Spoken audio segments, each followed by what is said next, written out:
যোৱা ভিডিঅ'ত মই যে কৈছিলোঁ আমাৰ মৰা আগবঢ়োৱা পৰ্ব এটা আছে, এয়া আজি আগবঢ়াবলৈ সাজখিনি সজাই পৰাই লৈছোঁ। ইয়াত তামোল পাণৰ পৰা আৰম্ভ কৰি পানী, পিঠা পনা, মাছ, মাংস আৰু ঘৰতে বনোৱা সাজ আদি দিয়া হয়। আমাৰ ঘৰত মোৰ এখেতে মই বিয়া হৈ অহাৰ পৰাই এই নিয়ম পালন কৰি আহিছে আৰু আজি তেখেতে ধুনীয়া কৰি সজাই পৰাই চাকি এগছি জ্বলাই তামোল পাণ আগবঢ়াই নিয়মৰ আৰম্ভণি কৰিলে।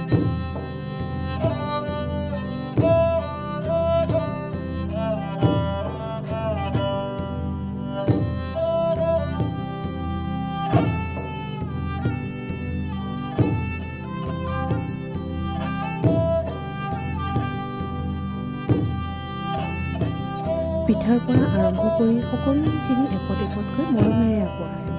আগবঢ়োৱা সময়ত আমাক এৰি যোৱাসকলৰ মুখবোৰ মনত স্পষ্টকৈ আহি থাকে। দুখ লাগে যদিও বছৰৰ আৰম্ভণিতে যে ইমান ধুনীয়াকৈ সজাই পৰাই মৰা আগবঢ়াব পাৰিলোঁ, সেইটো লৈ ফূৰ্তিও লাগে। যিখিনি আগবঢ়ালোঁ তেওঁলোকে যাতে গ্ৰহণ কৰে আৰু আমাৰ দিনবোৰ যাতে ভালে কুশলে যাওঁ, তাৰে তেওঁলোকৰ পৰা আশীৰ্বাদ বিচাৰি প্ৰণাম জনোৱা হয়।